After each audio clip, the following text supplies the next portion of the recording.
थाणो मेमणगोठ हुयो, गडाब हुयो, तॾहिं गडाब सॼो वेंदो हो। हींअर 3 थाणा आहिनि ऐं सब डिवीज़न जो नालो मेमणगोठ जे नाले सां रखियो वियो आहे, यानी SDPO मेमणगोठ, जंहिंमें गुलशन मेमार बि आहे, गडाब थाणो बि आहे ऐं मेमणगोठ थाणो बि आहे। 3 थाणनि ते मुश्तमिल हिकिड़ी सब डिवीज़न ठाही आहे जेके मेमणगोठ सब डिवीज़न। साईं मुंहिंजा अर्ज़ु इहो कयमि त असां वटि वनरेबल एक्ट तहत हिकिड़ो फ़ैसिलो कयो आहे सरकार, जेके वनरेबल एक्ट 2015 सॼो थो वञे। उनजे बारे में मां तव्हांखे पहिरियों ॿुधायां त वनरेबल आहे छा। वनरेबल उहो इलाइक़ो, उहो हिसास पॉइंट या उहो गैर महफ़ूज़ इलाइक़ो जितां कंहिं ॾोहारी जो कंहिं माण्हू जो गुज़रगाह थिए, उनखे वनरेबल पॉइंट या वनरेबल रस्तो सॾे थो। उन तहत सिंध सरकार जेको आहे सो 2015 में हिकिड़ो एक्ट ठाहियो, जेको असेंबली खां बि पास करायो, तंहिं ते हुननि नालो रखियो वनरेबल एक्ट 2015। पहिरियों त उहो ख़ामोश हुयो, उन जूं मीटिंगूं थींदियूं रहियूं DC साहब वटि या मुख़्तलिफ़, पर उहो बंदि थी वियो। हींअर असांजो एडिशनल IG साहब गुलाम नबी मेमण साहब जन आया, जंहिं हिन ते तमामु घणो फोकस कयो आहे त वनरेबल एक्ट में तव्हां वधि में वधि कैमरा, छोकी साहब जेको आहे लंडन खां बि थी आयो आहे, हिते लंडन में बि 3 साल रहियो आहे, हिते वर्किंग कई आहे। हींअर IB में बि साहब हुया उन्हनि में, त उन में बि इहा वर्किंग हुई।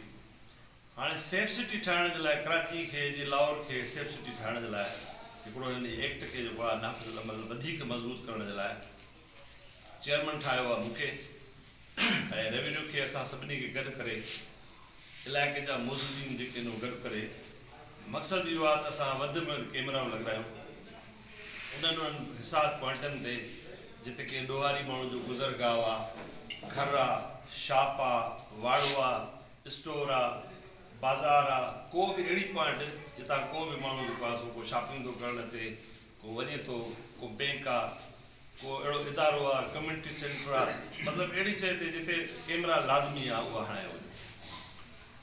उनजे लाइ असांजी हिकिड़ी मीटिंग एडिशनल IG साहब जे अंडर में थी चुकी आहे, ॿी हींअर थियण वारी आहे। गुज़िरियल 3 तारीख़ ते हुई, पर उहा कैंसिल थी वई, वरी हाणे थियण वारी आहे। उन में हुकुम इहो आहे सिर्फ़ु त 4 मेगा जेको आहे कैमरा, 4 मेगा प्लस जो कैमरा हुजे। कराची में या दीगर ॿियनि जायुनि ते अहिड़ो ठहियो वियो आहे त 2 मेगा जो अमूमन 2 मेगा जो लॻल आहे।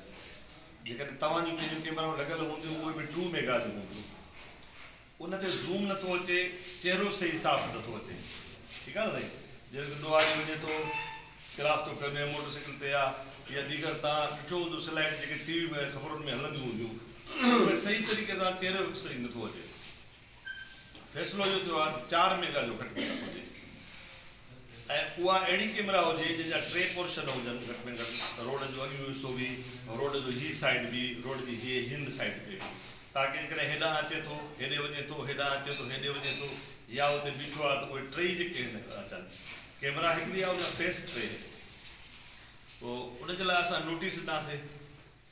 हाणे हींअर उन्हनि कानून पास कयो आहे DC साहब जे हिन में, उहो असांखे DC साहब जेको इजाज़त बि ॾिनी आहे त जेकॾहिं तव्हां पहिरियों नोटिस उन्हनि खे ॾियो, उन्हनि माण्हुनि सां मुलाक़ातूं कयो, उनखे तव्हां क़ाइल कयो त तव्हां कैमरा हणो। जिते माण्हू स्टोर ते 15 लख ख़र्चु करे थो, या कंहिं अहिड़ी जाइ ते वाड़े ते 10 लख 15 लख 20 लख ख़र्चु करे थो करोड़, त हिकिड़ी 5 7 हज़ार 10 हज़ार जी कैमरा बि लाज़मी आहे। उहा कैमरा हणायो, जेकॾहिं को न हणाईंदो त अॻिते हली इहो हिन ते थी सघे थो त जीअं 188 जी कार्रवाई थींदी। इन तहत वनरेबल एक्ट में 80 ऐं मुख़्तियारकार गॾिजी उन माण्हू जे मथां कार्रवाई करे था सघूं। उन कार्रवाई जो पहिरियों अमल इहो हूंदो त असां हुनजो दुकान सील कंदासीं, उन ते फाइन 50,000 ताईं फाइन आहे, 45,000 ताईं फाइन विझी सघूं था। मक़सदु चवण जो इहे नौबत न ईंदी कैमरा वधि में वधि कैमरा लॻाराए। जो असांखे मौक़ो बि मिलियो आहे, एतिरो टाइम खोटी तव्हां सां ॻाल्हाइण जो मौक़ो बि न मिलियो, साईं जे सदके मौक़ो मिलियो आहे असांखे, त तव्हांजी कम्यूनिटी आहे, तव्हां ॿियनि दोस्तनि खे बि ॿुधायो कैमरा लॻायो, कैमरा लॻायो। जेतिरियूं कैमरा लॻाईंदो उन तहत असांखे शायदि क्राइम खे ॻोल्हण खे आसानी थींदी। हिकिड़ो थी वियो वनरेबल एक्ट जो पोर्शन। ॿियो सर अमन अमान जे लाइ मां अर्ज़ु कंदुसि इहो त शायदि असां सभु माण्हू ख़ुशि न बि हुजनि, चंद माण्हू ख़ुशि बि हुजनि। ख़ुशि त कोई बि कंहिंमें न हूंदो आहे, तक़रीबन 100% न हूंदो आहे, ज़रूरु मुखालफ़त बि हूंदी आहे। पर असां कलंदर बख्श साहब एस एच ओ असांजी हथल मकान इहा कोशिशि आहे त असां हितां क्राइम बिल्कुलु ज़ीरो करे वञूं। मां सम्झां थो पूरी कराची खां वधि में वधि मंशात जा केस जेकॾहिं कया आहिनि त असांजे कलंदर बख्श कया आहिनि असां कया। हिकिड़े महीने में लॻभॻि केतिरा केस हूंदा? हिकिड़े महीने में असां कंहिं बि माण्हूअ खे जेकॾहिं असां छॾियो आहे या उहो दौरु जीअं पुलिस पैसा वठी छॾी हुई उहो दौरु ख़तमु थी वियो।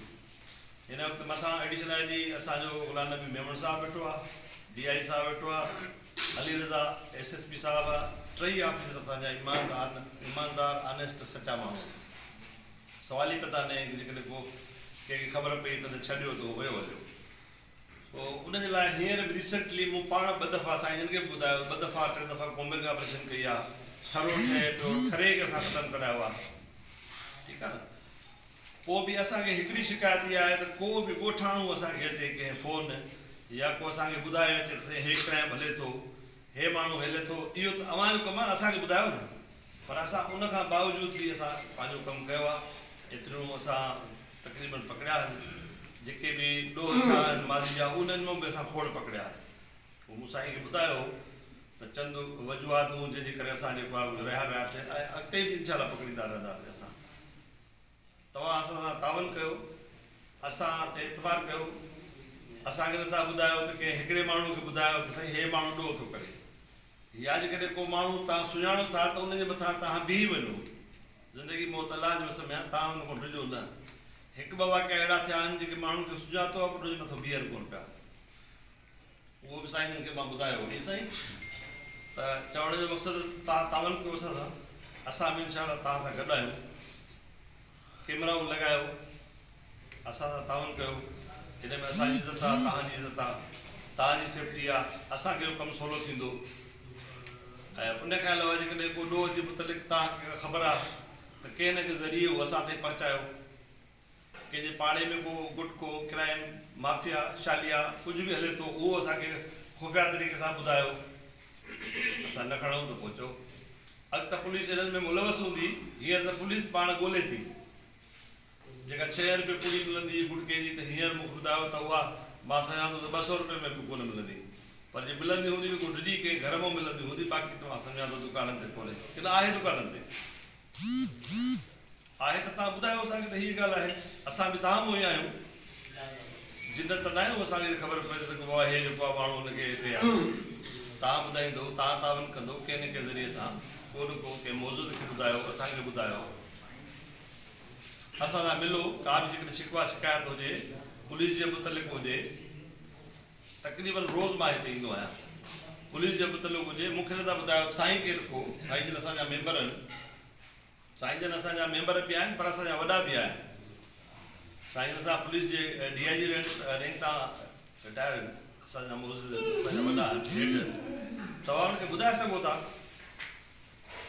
ठीकु आहे न। ऐं असां ईअं न आहे त को साईं रिटायर थी वियो त असांजो हींअर वॾो आहे असांजो। मां वरी बि आख़िर में अर्ज़ु कंदुसि त महिरबानी करे कैमरा वधि में वधि लॻारायो ऐं क्राइम जे मामले में असां सां तावन कयो। इहे लफ़्ज़ चई मां पंहिंजा